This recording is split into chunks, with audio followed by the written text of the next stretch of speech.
kon mel na ne ñu ngi agsi ci cëppaandaw gi foog naa kilifa yi li ñu wax ji leer na nañ dikk nañ ci li nga xam ne mooy ndigal li sëriñ bi joxe mu di Cheikh Mouhamadou Mountakha ndax li ñuy def lépp moom lañ koy defal mu jaarale ko ci sëñ Ahmadou Makhtar mu wàcce ko ci njaboot gi dikk nañ ci li nga xam ne noonu lañ ko yaatale seeti mboolem kilifa yi ak ni nga xam ne aussi noonu lañ bëggee mboolem taalibe yi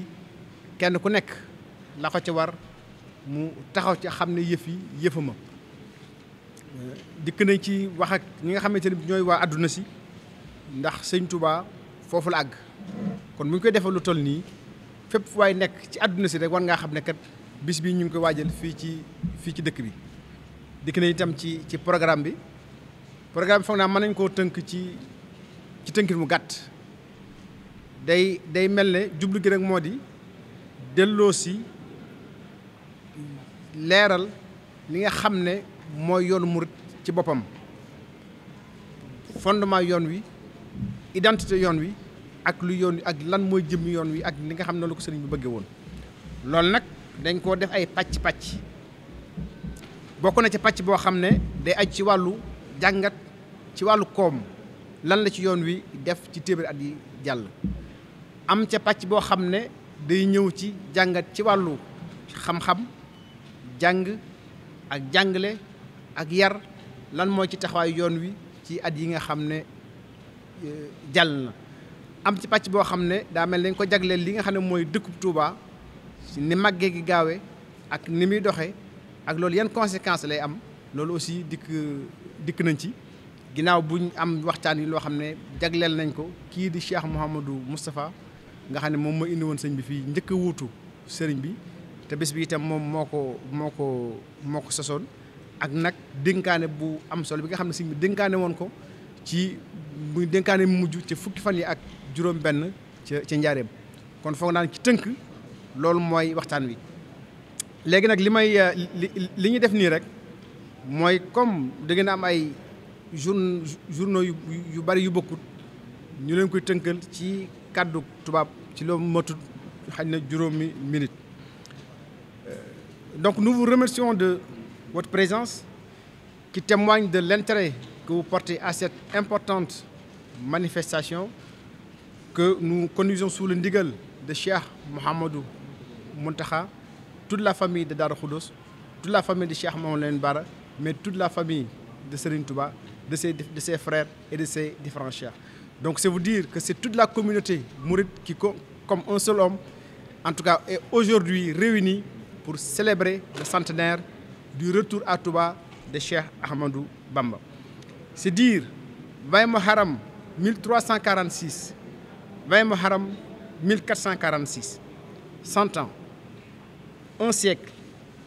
un temps que l'on peut considérer suffisamment long pour les mortels, mais relativement court pour les institutions. Mais c'est un temps, et vous conviendrez avec moi, qui est largement suffisant pour procéder à une évaluation. Et donc c'est à cette évaluation-là que nous allons nous atteler pour le centenaire de Cheikh Ahmadou Bamba. Le thème général défini, la confrérie mouride,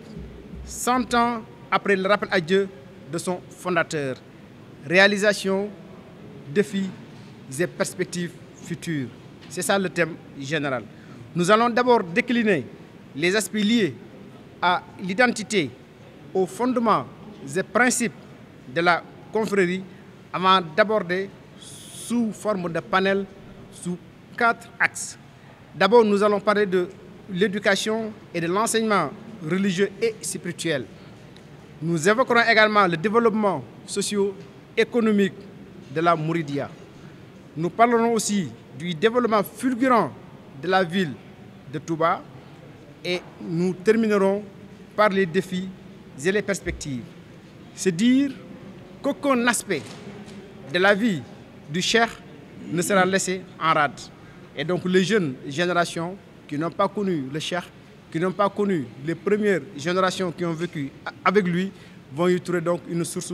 d'inspiration inestimable. Et le comité de pilotage, à travers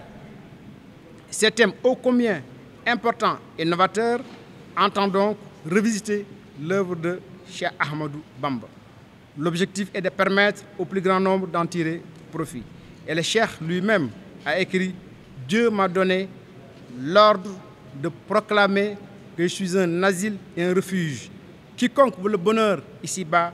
et dans l'au-delà doit chercher refuge auprès de moi. » Le monde, fin de citation, le monde traverse aujourd'hui des périodes troubles,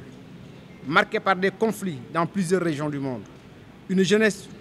tout aussi nombreuse que désemparée, des inégalités, des injustices, la montée des extrémistes, les violences de toutes sortes, etc., etc.